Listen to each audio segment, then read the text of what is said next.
Assalamualaikum warahmatullahi wabarakatuh. Dari lokasi di belakang kompleks ya, Istana Potsdam ya, Istana Sanssouci. Ini ada kincir angin raksasa yang tertua di Jerman. Alhamdulillah, kita ingin sedikit berbincang masih tentang Islam Wasatiyah, bahwa Islam ini adalah pertengahan. Sebab di zaman jahiliyah, kaum musyrikin itu memiliki pola keberagamaan yang ekstrim. Ya, mereka ekstrim menghalalkan minuman keras, perjudian, riba, ya, mulai dari yang terkecil sampai yang paling besar ribanya. Kemudian mengubur anak perempuan hidup-hidup, ya, menghalalkan apa yang diharamkan oleh Allah Subhanahu wa taala. Tetapi di sisi lain, mereka ya mengharamkan apa yang dihalalkan Allah Subhanahu wa taala.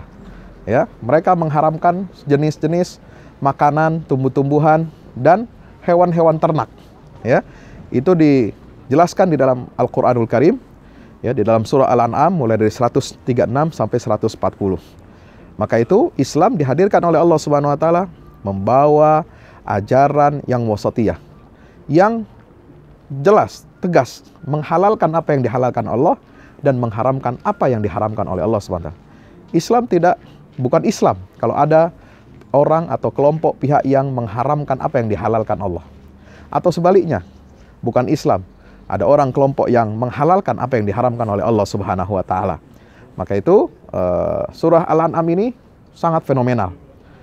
Diriwayatkan oleh Imam Al-Baihaqi bahwasanya ketika turun surat Al-An'am ini, ya, di periode Mekah, ya, surah ini turun dibawa oleh malaikat Jibril, diiringi oleh 70.000 malaikat yang bergemuruh sambil mereka bertakbir, bertahlil dan bertahmid. Subhanallah, la ilaha illallah, Allahu Akbar. Bergemuruh. Dan surah ini salah satu surah yang di antara surat yang sedikit yang turun sekaligus, ya, dalam satu malam kepada Rasulullah SAW.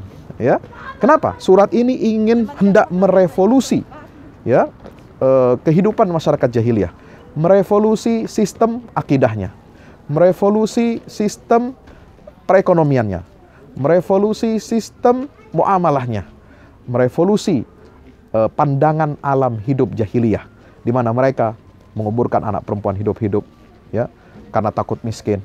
Mereka menghalalkan riba, mereka menghalalkan perjudian, mereka menghalalkan apa yang diharamkan oleh Allah Subhanahu wa taala. Sebaliknya, mereka dengan sengaja membuat aturan-aturan sendiri, ya, sehingga dapat mengharamkan apa yang dihalalkan oleh Allah Subhanahu wa taala.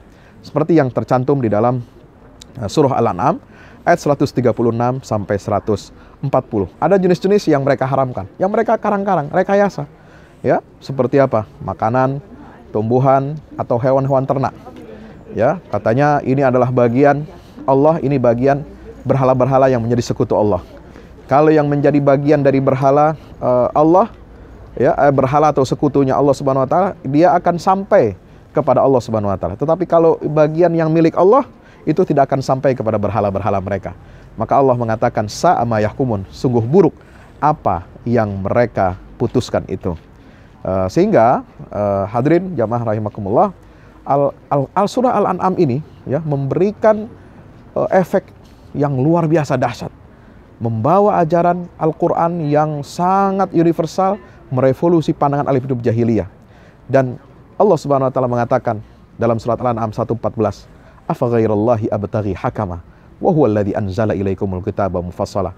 Apakah kepada selain Allah aku mencari, ya, katakanlah wahai Muhammad, apakah kepada selain Allah aku mencari hakim atau mencari hukum selain daripada hukum Allah Subhanahu wa taala, padahal Allah telah menurunkan kepada kalian kitab Al-Quran yang rinci, berbicara tentang akidah, berbicara tentang syariat, berbicara tentang muamalah, hidup dunia sampai hidup di akhirat. Maka itu jalan yang lurus adalah jalan wasatiyah. Atau sebaliknya, jalan wasatiyah adalah jalan yang lurus. Sehingga di dalam surah Al-An'am ini juga ayat 153 Allah mengatakan, wa anna hadza sirati mustaqiman fattabi'uh wa la tattabi'us subul fatafarraqa bikum an sabil. Inilah jalan Islam yang lurus, ya, yang mustaqim, maka ikutilah. Maka dari sini kita menghimbau kepada seluruh kaum muslim muslimat untuk percaya diri dengan Islam wasatiyah menjadi solusi bagi peradaban dunia. Itulah Islam yang lurus, yang diridhai oleh Allah Subhanahu wa taala.